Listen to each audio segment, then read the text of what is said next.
Hello everyone, आशा करता हूँ आप सब ठीक होंगे। तो एक बार फिर से मैं आप सभी का बहुत बहुत स्वागत करता हूँ अपनी इस क्लास में, जिसमें हम हिस्ट्री ऑफ मॉडर्न इंडिया यानी कि आधुनिक भारत का इतिहास जो है वो पढ़ रहे हैं। और आधुनिक भारत के इतिहास की इस क्लास में पिछली क्लास में हमने जो है मराठा राज्य को देखा था।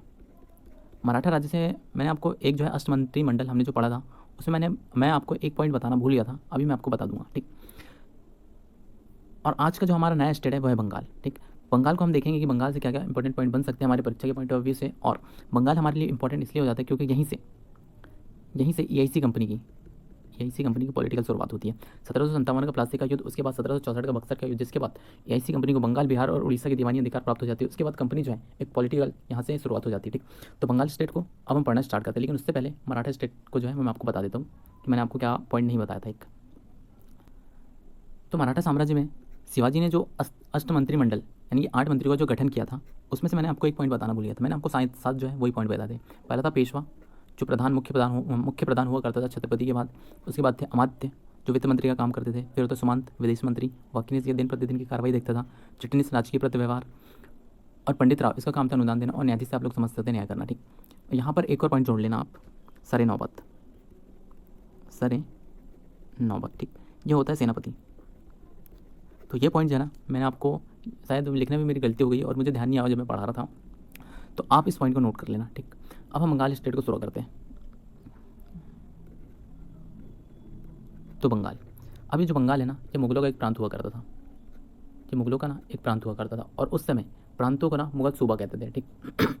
तो बंगाल जो है वो मुगलों का एक सूबा हुआ करता था। अगर मैं बंगाल की भौगोलिक स्थिति की बात करूँ तो लगभग ये वाला पूरा जो एरिया है, ये वाला एरिया बंगाल का था, ठीक। अब बंगाल जो है ना, उस समय के बंगाल में आज का पूरा वेस्ट बंगाल, उड़ीसा, बिहार प्लस झारखंड और बांग्लादेश, इतने इतने जो सिटीज़ है ना, उस समय बंगाल में हुआ करते थे, ठीक। और जैसा कि हम लोग जानते हैं, जहाँ से एक रिवर आती है, गंगा रिवर, और इधर से चीन से होते हुए एक रिवर आती है, ब्रह्मपुत्र रिवर। इन दोनों नदी का जो डेल्टाई क्षेत्र है ना, वो बंगाल में पड़ता है, जिस वजह से बंगाल जो है बहुत ही फर्टाइल यानी एग्रीकल्चर पॉइंट ऑफ व्यू से ना बहुत इंपॉर्टेंट हो जाता है। बंगाल बहुत उपजाऊ क्षेत्र था, जिस वजह से यहाँ पर कृषि ना बहुत अच्छी होती थी। यानी कि कृषि अच्छी होंगी तो सीधी सी बात है, यहाँ से जो राजस्व है वो भी ज़्यादा होगा। जब कृषि अच्छी होंगी तो यहाँ से आने वाला जो राजस्व है वो भी बहुत ज़्यादा होगा, ठीक। और बंगाल ना उस समय मुगलों का प्रांत हुआ करता था, और ऐसा कहते हैं कि मुगल बादशाह जो भी होता था वो मुगल बादशाह साल के अंत में बंगाल से आने वाले रेवेन्यू पर उसकी खास नज़र होती थी कि इस बार जो है बंगाल से आने वाला रेवेन्यू कितना है, क्योंकि बंगाल इतना फर्टाइल, इतना उपजाऊ क्षेत्र था, यहाँ से रेवेन्यू बहुत ज़्यादा आता था। और मुगलों के जितने भी प्रांत हैं, उन प्रांतों में से सबसे अधिक जहाँ से राजस्व आता था वो था बंगाल, ठीक, बंगाल प्रांत से। तो इसकी भौगोलिक स्थिति हमने देख लिया। अब थोड़ा सा यहाँ पर समझना है। अब जैसा कि मुगल जो है ना वो केंद्रीकृत शासन व्यवस्था थी। अब केंद्रीकृत शासन व्यवस्था में क्या होता है कि वास्तविक शक्ति जो है वो मुगल बादशाह के हाथ में थी, पूरी शक्ति मुगल बादशाह के हाथ में थी। अब और मुगल बादशाह जो है अपने प्रांतों में, अब मुगल जो है ना प्रशासन अलग अलग प्रांतों में डिवाइड था। अब मुगल बादशाह अपने प्रांतों पर वहाँ की प्रशासनिक, न्यायिक और राजस्व व्यवस्था को संभालने के लिए 2 लोगों की नियुक्ति करता था। ये मान लो मुगल बादशाह, ठीक, और ये अपने प्रांतों पर, ये उनके प्रांत हैं, प्रशासनिक व्यवस्था, न्यायिक व्यवस्था को संभालने के लिए 2 लोगों की नियुक्ति करता था, जिसमें से एक होता था सूबेदार, जो वहाँ की प्रशासनिक व्यवस्था, न्यायिक व्यवस्था यानी कि पुलिस हम लोग एक प्रकार से कह सकते थे, और दूसरा होता था दीवान। इसका काम होता था राजस्व वसूलने का, ठीक, यानी कि पैसे का लेन देन वो दीवान करता था। अगर 1700 की मैं बात करूँ तो 1700 में इस समय जो मुगल बादशाह है वो है औरंगजेब, ठीक। औरंगजेब 1700 में जहाँ बंगाल प्रांत का सूबेदार बनाकर भेजता है अजीमुस शाह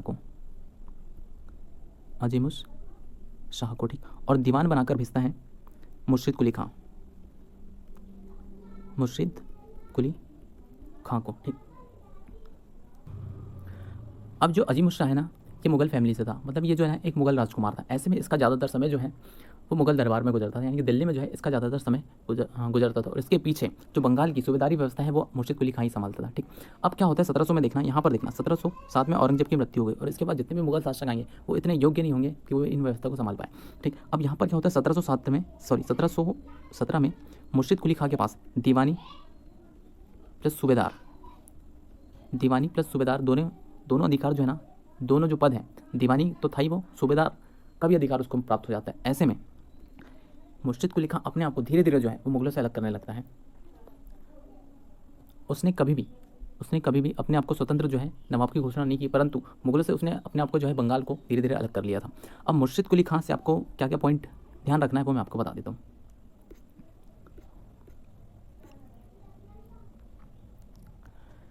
अब मुर्शिद कुली खां जो है ये बनकर आता है 1700 में, ठीक है, दीवान बनकर आते हैं। और 1717 में इसके पास दीवानी प्लस सूबेदार दोनों व्यवस्था इसके पास आ जाती है। ऐसे में जब दीवानी और सूबेदार व्यवस्था दोनों इसके हाथ में, यानी कि पूरा बंगाल जो है वो इसके हाथ में, ऐसे में ये जो मुगलों से धीरे धीरे अपने आप को जो है अलग करने लगता है। इसने कभी भी स्वतंत्र रूप से जो है नवाब की घोषणा नहीं की, परंतु इसने मुगलों से जो है अपने आप को अलग कर लिया था। और समय समय पर जो है ये मुगल बादशाह को पैसे देते रहता ताकि जो है इसका विरोध ना किया जाए, ठीक। और इस समय जो मुगल बादशाह था ना वो था फर्रुखसियर, ठीक। और 1727 में इसकी मृत्यु हो जाती है। मुर्शिद कुली खान ने बंगाल में एक शहर की स्थापना करी थी जिसका नाम था मुर्शिदाबाद। और ये इसे अपनी राजधानी बनाता है। और पहले जिनकी राजधानी रहती है वो रहती है ढाका से अपनी राजधानी कहाँ लेके जाता है, मुर्शिदाबाद में, ठीक। और 1727 में इसकी मृत्यु हो जाती है। 1727 में जब इसकी मृत्यु होती है, इसके बाद जो अगला बंगाल का नवाब बनता है वो बनता है सुजाउद्दीन। और सुजाउद्दीन जो है वो मुर्शिद कुली खां का दामाद रहता है, यानी कि जवाई, ठीक। और इसके कार्यकाल की यदि हम लोग बात करें तो 1727 से ये 39 तक रहता है बंगाल का नवाब। इसके कार्यकाल की ऐसी कोई घटना नहीं है जो हमें पढ़ना है, ऐसा कुछ इसने कोई काम किया नहीं, इतना योग्य नहीं था ये। इसके बाद जो अगला बंगाल का नवाब आता है वो आता है सरफराज। इसका कार्यकाल 1739 से 1740 तक। यह एक अयोग्य रहता है, ठीक, अयोग्य। अब एक बात ध्यान देना, यह है सूबेदार, ठीक। अब सूबेदार की सहायता के लिए ना इसके नीचे 2 नायक सूबेदार होते थे। और इस समय जो बंगाल का सूबेदार था, इस समय जो बिहार का सूबेदार रहता है अलीवर्दी खां सरफराज को सत्ता से बेदखल कर स्वयं को जो है बंगाल का नवाब घोषित कर देता है।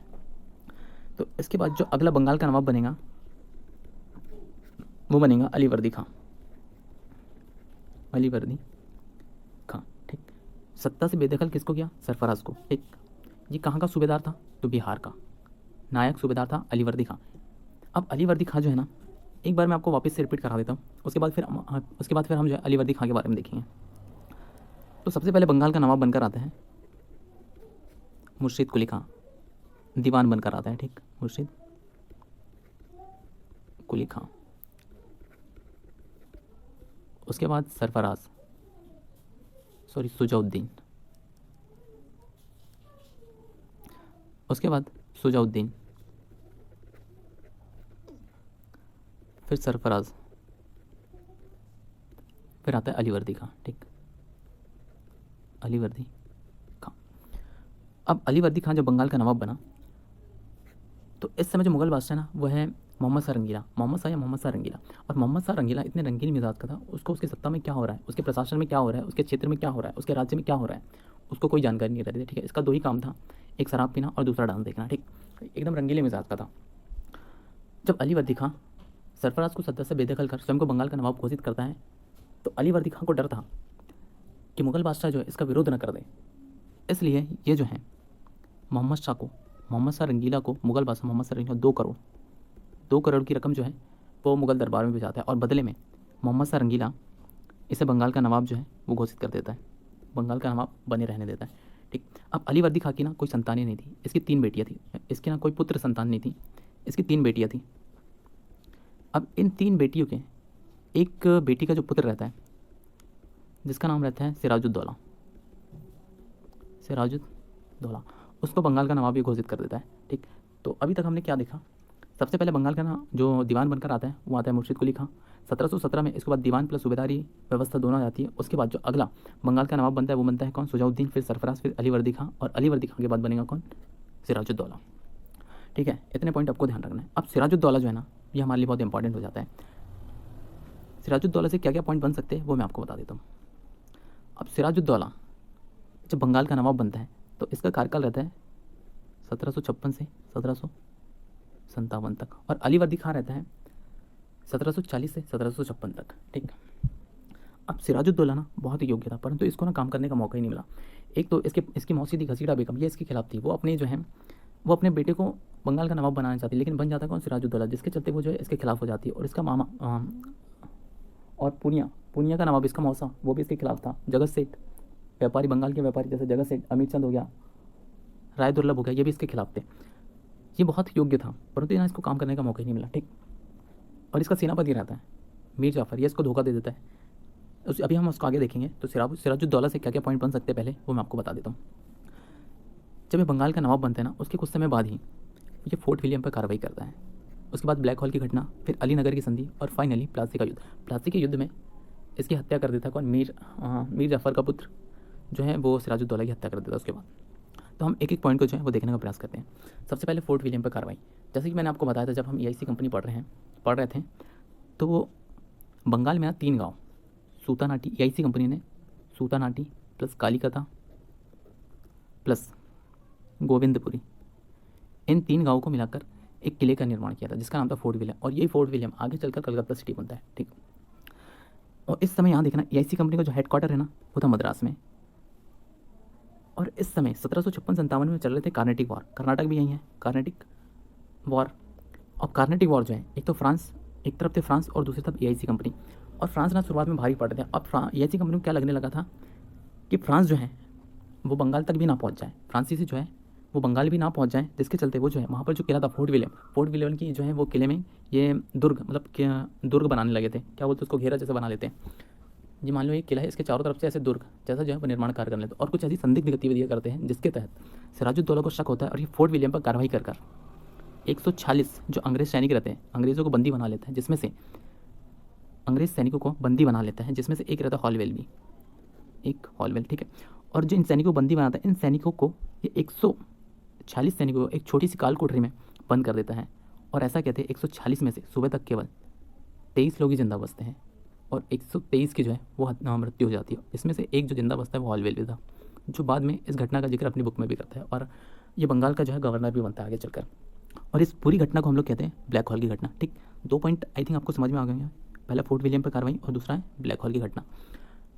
अब जब ये बात ब्लैक हॉल की घटना जब EIC कंपनी को पता चलती है, तो EIC कंपनी यहाँ है मद्रास में। अब यहाँ से 2 लोग निकलते हैं। पहला है रॉबर्ट क्लाइव, ये अपनी थल सेना लेकर निकलता है इस रास्ते से वापस कलकत्ता, यानी फोर्ट विलियम पर फोर्ट विलियम पर वापस अधिकार करने के लिए। क्या रहता है एडमिरल वाटसन, ये अपनी जल सेना लेकर बंगाल की खाड़ी से होते हुए जो है कलकत्ता पे वापस अधिकार करने के लिए जाता है। और यहाँ पर एक संधि होती है सिराजुद्दौला वर्सेस EIC कंपनी, यानी रॉबर्ट क्लाइव और एडमिरल वाटसन के बीच, और इसको हम लोग कहते हैं अलीनगर की संधि। अब अलीनगर की संधि के तहत क्या होता है, अलीनगर की संधि, ठीक। अब अलीनगर की संधि के तहत क्या होता है, लगभग ये संधि होती है फरवरी 1756 में। अब अलीनगर की संधि के तहत EIC कंपनी का जो है ना वापस कलकत्ता पे अधिकार हो जाता है, यानी फोर्ट विलियम पर जो है ना कलकत्ता पर वापस अधिकार हो जाता है। और सिराजुद्दौला पर हर्जाना लगाते हैं कि आपने जो इस पर कार्रवाई करी है इसका हर्जाना आपको देना पड़ेगा, ठीक। और व्यापार की अनुमति मिल जाती है, कलकत्ता में जो है ना व्यापार की अनुमति मिल जाती है, सिक्के ढालने की अनुमति मिल जाती है, ठीक।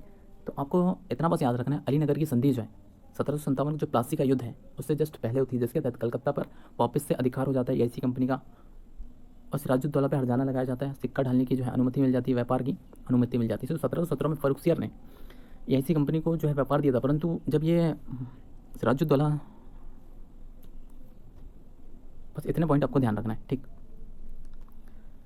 अब रॉबर्ट क्लाइव जो इस बात से संतुष्ट नहीं था, अलीनगर की संधि से जो है वो संतुष्ट नहीं था, उसका जो है वो ऐसा सोचता था कि आगे चलकर जो सिराजुद्दौला EIC कंपनी के लिए जो है खतरा बन सकता है, वो इसका परमानेंट जो है सोल्यूशन निकालना चाहता था। तो रॉबर्ट क्लाइव ने क्या किया, रॉबर्ट क्लाइव जो है यहाँ पर सिराजुद्दौला का जो सेनापति रहता है, सेनापति मीर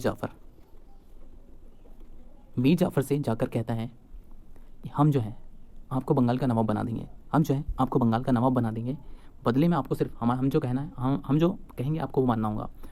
और मीर जाफ़र ये लालच में आ जाता है और रॉबर्ट क्लाइव का जो है वो साथ देने के लिए तैयार हो जाता है। और यहाँ पर एक युद्ध प्लान होता है जिसको हम लोग कहते हैं प्लासी का युद्ध। और प्लासी का युद्ध जो है ना पहले से फिक्स था, इसको हम लोग फिक्स मैच कह सकते हैं। इसमें सिराजुद्दौला की जो हार है वो पहले से ही तय थी कि कैसे करके सिराजुद्दौला को युद्ध के लिए आमंत्रित करना है और क्या कहाँ पर युद्ध होगा, ये सब पहले से ही प्लान था कि कहाँ पर युद्ध होगा, कैसे वो अपने किले से बाहर आएगा, ये सब पहले से प्लान था, ठीक। कैसे उसको मारना है सब पहले से प्लान था, इसलिए प्लासी के युद्ध को जो है एक फिक्स मैच हम कह सकते हैं। तो प्लासी का युद्ध हम लोग देख लेते हैं।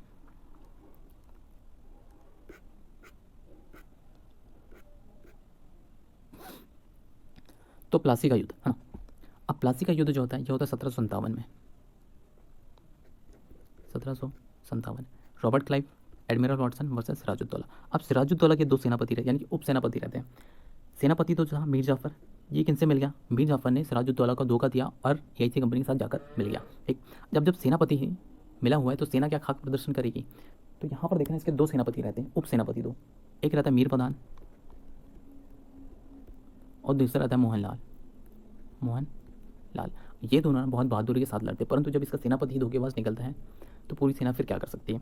और यहाँ पर मात्र इनके पास 4000 सैनिक थे और यहाँ पर थे 50,000 की सेना, 50,000 की सेना, 4000 सैनिक जो है वो 50,000 की सेना पर जो है भारी पड़ गए। इससे आप समझ सकते हो कि कितना बड़ा धोखा यहाँ पर होता है सिराजुद्दौला के साथ। ठीक, यहाँ पर सिराजुद्दौला की जो है ना, यहाँ पर मीर जाफ़र जो है सिराजुद्दौला से कहता है कि आप जो है जाइए, इस युद्ध को मैं संभाल लूँगा। ये केवल एआईसी कंपनी केवल 4000 सैनिक और हमारे पास जो है 50,000 सैनिक है, आप जो जाइए, आप निश्चित हो जाएंगे, हमारी जीत जो है वो पक्की है। परंतु सिराजुद्दौला ये नहीं जानता था कि मीर जाफ़र जो है वो एआईसी कंपनी के साथ मिल चुका है और ये वहाँ से जो है रवाना हो जाता है, यहाँ से युद्ध छोड़कर जो है वो चले जाता है और सिराजुद्दौला की रास्ते में हत्या कर देता है मीर जाफ़र का बेटा और उसका एक दोस्त भी रहता है। मीर जाफ़र का बेटा रहता है मीरन, यहाँ रहता है मीरन, और उसका एक दोस्त जो है वो सिराजुद्दौला की हत्या कर देते हैं। ठीक, अब यहाँ पर ना जब प्लासी का युद्ध हुआ, सिराजुद्दौला मारा गया, तो यहाँ पर एआईसी कंपनी का नियंत्रण हो गया बंगाल पर, क्योंकि बंगाल पर एआईसी कंपनी का नियंत्रण हो जाता है कारण मीर जाफ़र का धोखा। मीर जाफ़र को जो प्लासी के युद्ध के बाद जो अगला बंगाल का नवाब बनता है वो बनता है मीर जाफ़र। और मीर जाफ़र जो है ना वो मिला हुआ था एआईसी कंपनी से। ठीक, अब एआईसी कंपनी जो है वो युद्ध जीत गई तो स्वाभाविक सी बात है कि अब बंगाल पर नियंत्रण किसका होगा, एआईसी कंपनी का, और मीर जाफ़र तो केवल एक मोहरा था। ठीक, अब जब मीर जाफ़र बंगाल का नवाब बनता है तो ये एआईसी कंपनी को ना बहुत सारा पैसा जो है वो रिश्वत के तौर पर देता है। लेकिन कुछ समय बाद ही ना मीर जाफ़र जो है वो एआईसी कंपनी की बात मानने से जो है ना धीरे धीरे अपने आप को खींचने लगता है। एआईसी कंपनी की बात ना माना, उनको जो है जितने वो पैसे मांगते हैं उतने पैसे ना देना। उसका कारण था जब भी एआईसी कंपनी जब भी पैसे मांगती है मीर जाफ़र उनका जो है पैसे देता, परंतु जब बंगाल का राजस्व बाहर जाने लगा तो बंगाल की जो है राजस्व व्यवस्था डगमगाना स्वाभाविक सी बात है।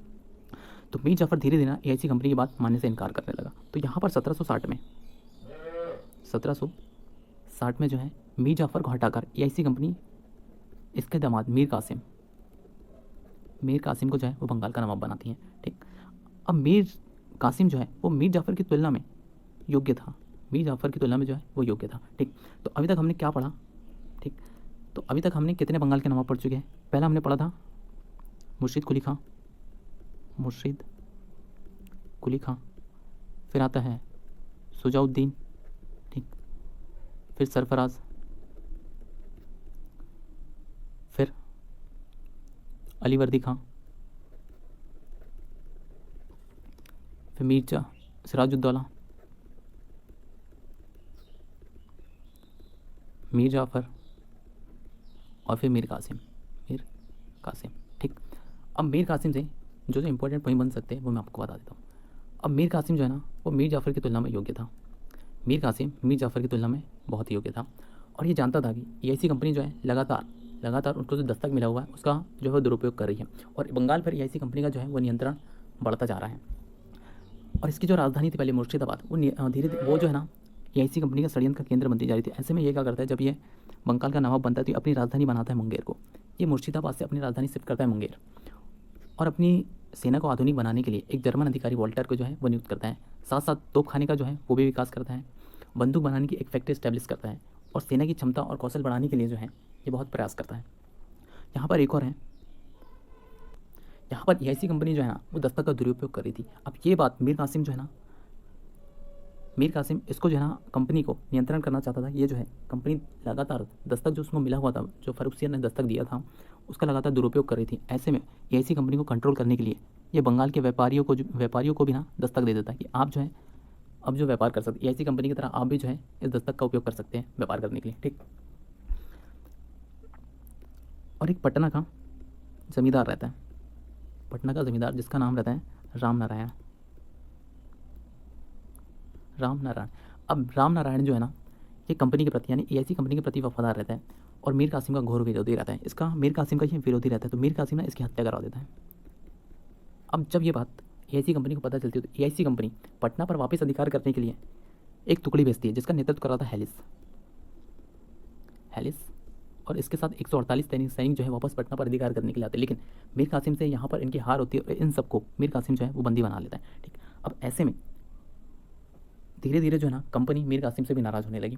यहाँ पर मीर कासिम ने दस्तक जो है वो व्यापारी को दे दिया। मीर कासिम और इन दोनों के मध्य मतभेद होने लगा। पटना के जमींदार रामनारायण की हत्या करवा दी जो कंपनी के प्रति वफादार था। यहाँ से अब देखना धीरे धीरे जो है वो युद्ध की शुरुआत होती है।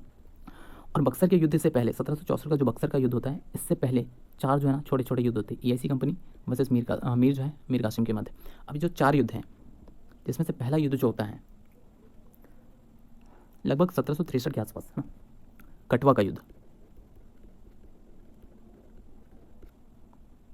जब कटवा का युद्ध होता है ना, कटवे के युद्ध में ईआईसी कंपनी जो मीर जाफर को बंगाल के नवाब के पद से जो है वो बर्खास्त कर देती है। और यही कारण है कि मीर कासिम जो है अपने आप को 1764 तक बंगाल का नवाब मानता है और कंपनी जो है इसको 1763 तक इसे बंगाल का नवाब मानती है। ठीक, तो 1763 और 64 ये बंगाल का नवाब रहता है। 63 क्यों? क्योंकि बंगाल 63 में जो कटवा का युद्ध होता है उसके बाद मीर कासिम को बंगाल के नवाब के पद से हटाकर वापस से मीर जाफर को बंगाल का नवाब बना देती है कंपनी। और मीर कासिम अपने आप को 1764 तक बंगाल का नवाब मानता है, बक्सर के युद्ध तक। उसके बाद जो युद्ध होता है गिरिया का युद्ध। ठीक, और होता है फिर सूती का युद्ध। इसके बाद आएगा उद्दौला का युद्ध। अब जब ये लास्ट में उद्दौला का युद्ध होता है तो इसके बाद जो मीर कासिम ने ये हेलिस प्लस 148 अंग्रेजी सैनिकों को बंदी बना था, इनकी वो हत्या करवा देता है। और यहाँ पर ईआईसी कंपनी जो है इन दोनों के बाद मतभेद होता है ईआईसी कंपनी और मीर कासिम के मध्य, और यहीं पर प्लान होता है बक्सर का युद्ध। ठीक, तो अब हम लोग देखते हैं 1764 का बक्सर का युद्ध।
अब देखना 1764 का बक्सर का युद्ध ये होता है 1764 में। ठीक, बक्सर के युद्ध के पहले ना 4 छोटी छोटी लड़ाई होती है। अभी मैंने आपको बताया 1763 में पहली होती कटवा की लड़ाई। तो ये जो है ना 1763 में मीर कासिम जो है वो अपनी राजधानी छोड़ चुका है। ठीक, अपनी राजधानी जो है कुछ सैनिकों को लेकर ये छोड़ चुका है। अब 1764 बक्सर के युद्ध जब होता है तो उसके पास सैनिक थे नहीं, तो ये सैनिकों के लिए ये जाता है किसके पास? मीर कासिम जाएगा कहाँ? अवध के नवाब सुजाउद्दौला के पास, क्योंकि सुजाउद्दौला के पास जो है एक शक्तिशाली सेना थी। ऐसे में अवध के नवाब सुजाउद्दौला के पास जाता है कौन? मीर कासिम। और सुजाउद्दौला के साथ एक सौदा करता है कि जब से युद्ध शुरुआत होगा ना, जब से युद्ध की शुरुआत होगी उस दिन से लेकर जब तक युद्ध चलेगा, जब तक युद्ध खत्म नहीं हो जाता, तब तक कि हम जो है आपको 11 लाख पर डे जो है वो देंगे। और ये दोनों जाकर जो है अपने साथ मुगल बादशाह को मिला लेते हैं। और इस समय जो मुगल बादशाह रहता है पता है? शाह आलम सेकंड। तो यहाँ पर देखना 3 लोग हैं। कौन है? एक है मीर कासिम, अवध के नवाब सुजाउद्दौला, और मुगल बादशाह शाह आलम। और इधर है ईआईसी कंपनी वर्सेस इतना। और यहाँ से ईआईसी कंपनी में जो युद्ध का नेतृत्व करता है वो करता है हेक्टर मुनरो। ठीक, अब यहाँ पर देखना इनके पास जो सेना है वह है 50,000 और ईआईसी कंपनी के पास 1/4 सेना थी। मात्र 1/4 सेना, 50,000 इन सैनिकों से मात्र 1/4 सेना जो है वो ईआईसी कंपनी के पास थी। और ईआईसी कंपनी का जो जीत का कारण था वो था इनकी सेना का संगठित होना। ठीक, तो यहाँ पर जो है इन तीनों की हार होती है और यहाँ पर मीर कासिम जो है वो युद्ध छोड़कर जो भाग जाता है। और ऐसा कहते हैं इसका आखिरी समय जो है ना बहुत बुरी तरीके से बीता। और यहाँ पर ईआईसी कंपनी जो है बंगाल अवध का नवाब और मुगल बादशाह के साथ यहाँ पर संधि होती है 1765 की संधि। तो बक्सर के युद्ध में जो है हेक्टर मनरो की एआईसी कंपनी की जो है वो जीत हो जाती है, और जो गठबंधन की सेना रहती है, गठबंधन जो रहता है मीर कासिम, शुजाउद्दौला और शाह आलम का, यहाँ पर इनकी हार होती है। ठीक, अब बक्सर के युद्ध के बाद इलाहाबाद की संधि होती है, इलाहाबाद की संधि। ठीक, 1765 की इलाहाबाद की संधि।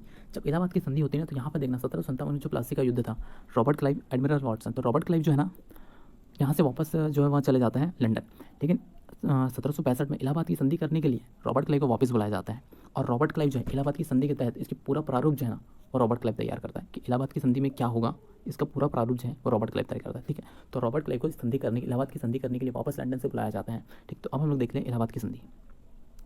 तो इलाहाबाद की जो संधि होती है ना, यह होती है 1765 में। इसकी रूपरेखा तैयार करता है रॉबर्ट क्लाइव।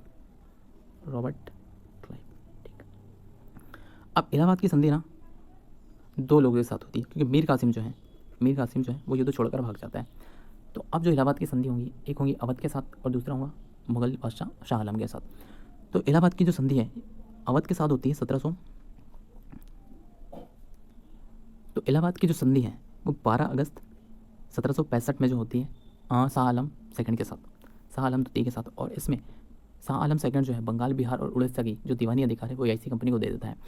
बदले में एआईसी कंपनी जो है इसको 26 लाख रुपए सालाना वार्षिक पेंशन जो है वो देना स्वीकार करती है, और साथ में अवध के नवाब से कड़ा और इलाहाबाद के जो जिले हैं, कड़ा और इलाहाबाद जो जिले हैं वो छीन कर जो है वो मुगल बादशाह को दे दिए जाते हैं कि इससे आने वाला जो भी रेवेन्यू है, जो भी राजस्व है वो आप रखिए। ठीक, मुगल बादशाह के पास जाएगा। तो ये 3 पॉइंट आपको यहाँ से ध्यान रखने हैं, बहुत इंपॉर्टेंट है कि इलाहाबाद की संधि जो है वो 2 लोगों के साथ होती है, पहला है शाह आलम के साथ और फिर होता है अवध के साथ। अब शाह आलम के साथ संधि होती है, उसमें बंगाल, बिहार और उड़ीसा के जो दीवानी अधिकार है वो एआईसी कंपनी को दी जाती है। बदले में एआईसी कंपनी जो सालाना 26,000 रुपये वार्षिक सालाना जो है वो एआईसी कंपनी को शाह आलम सेकंड को पेंशन देना स्वीकार करती है, और अवध से 2 जिले कड़ा और इलाहाबाद छीनकर मुगल बादशाह शाह आलम को दे दिए जाते हैं। ठीक, अब अवध के साथ क्या संधि होती है? अवध के साथ संधि होती है 16 अगस्त 1765 में। तारीख ना भी याद रहे तो कोई दिक्कत नहीं है, 1765 आपको याद रहना चाहिए।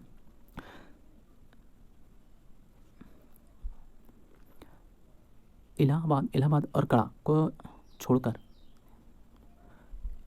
कड़ा को छोड़कर अवध का जो शेष क्षेत्र है वो शुजाउद्दौला के पास रहेगा। ठीक है, कंपनी द्वारा अवध की सुरक्षा हेतु नवाब के खर्च एवं अंग्रेजी सेना अवध में रखी जाएगी। ठीक, एक अंग्रेजी सेना जो है ना वो अवध में रखी जाएगी, और इसका पूरा खर्चा जो है वो अवध का नवाब उठाएगा। कंपनी को मुक्त व्यापार की जो है वो सुविधा मिल जाएगी, अवध में कंपनी को मुक्त व्यापार करने की सुविधा मिल जाएगी, और साथ साथ जब भी कंपनी का युद्ध होगा किसी के साथ तो अवध की जो सेना है वो कंपनी की मदद करेगी। ठीक, तो अवध के साथ क्या क्या हुआ संधि में अवध के साथ क्या क्या होता है? तो सबसे पहले कड़ा और इलाहाबाद को छोड़कर शेष अवध में जो है वो शुजाउद्दौला के पास रहेगा। ठीक, और कंपनी को जब भी सैनिकों की आवश्यकता होगी अवध उनकी जो है मदद करेगा, और अवध में एक सेना जो है अंग्रेजी सैनिक की रहेंगी, और उनका जो खर्चा है वो अवध का नवाब उठाएगा। ठीक, और इस पर ना यहाँ पर 50 लाख का जो है वो जुर्माना लगाया जाता है, 50 लाख का जुर्माना लगाता है अवध पर। एआईसी कंपनी जो है 50 लाख का जुर्माना लगाती है अवध पर। ठीक, तो इतने पॉइंट आपको ध्यान रखना है। सबसे पहले बक्सर का युद्ध 1764 का बक्सर का युद्ध जो है किन के मध्य होता है? तो एआईसी कंपनी इधर गठबंधन की सेना रहती है, और मीर कासिम, अवध का नवाब शुजाउद्दौला और मुगल बादशाह शाह आलम सेकंड। यहाँ पर जो है इन तीनों की हार होती है। मीर कासिम जो युद्ध छोड़कर भाग जाता है, इसका बुरा समय बहुत ही बदतर तरीके से मिटता है। यहाँ पर 2 संधि होती है, और स्पेशल ये इलाहाबाद की संधि की रूपरेखा तैयार करने के लिए रॉबर्ट क्लाइव को जो है वो लंदन से वापस बुलाया जाता है, और इसके बाद जो पहला गवर्नर बनता है वो बनता है रॉबर्ट क्लाइव। बंगाल का जो गवर्नर बनता है वो बनता है रॉबर्ट क्लाइव। अब इलाहाबाद की संधि के तहत क्या होता है? यहाँ पर शाह आलम सेकंड को पेंशनर बना दिया जाता है, 26 लाख रुपये वार्षिक और वार्षिक, और एआईसी कंपनी को बंगाल, बिहार और उड़ीसा के दीवानी अधिकार प्राप्त हो जाते हैं। साथ ही साथ कड़ा और इलाहाबाद जो अवध से छीनकर मुगल बादशाह को दे दिया जाता है। इनसे जो भी राजस्व आएगा वो मुगल बादशाह के पास जाएगा। और अवध के साथ क्या संधि होती है? अवध पर सबसे पहले 50 लाख का जुर्माना लगाया जाता है, कड़ा और इलाहाबाद उसे छीन लिया जाता है, और साथ में उसके अवध में एक अंग्रेजी सैनिक रहेंगे, सैनिकों की एक टुकड़ी रहेंगी जिसका खर्चा जो है वो अवध का नवाब उठाएगा। ठीक है, तो इतने पॉइंट आपको अवध से ध्यान रखना है। और सहायता पड़ने पर जो है अवध एआईसी कंपनी को जो है सैनिक सहायता वो प्रोवाइड करेगा। तो बक्सर का युद्ध और इलाहाबाद की संधि आप लोग देख चुके हैं। उसके बाद बंगाल में जो है द्वैत प्रशासन लागू हो जाता था। ठीक,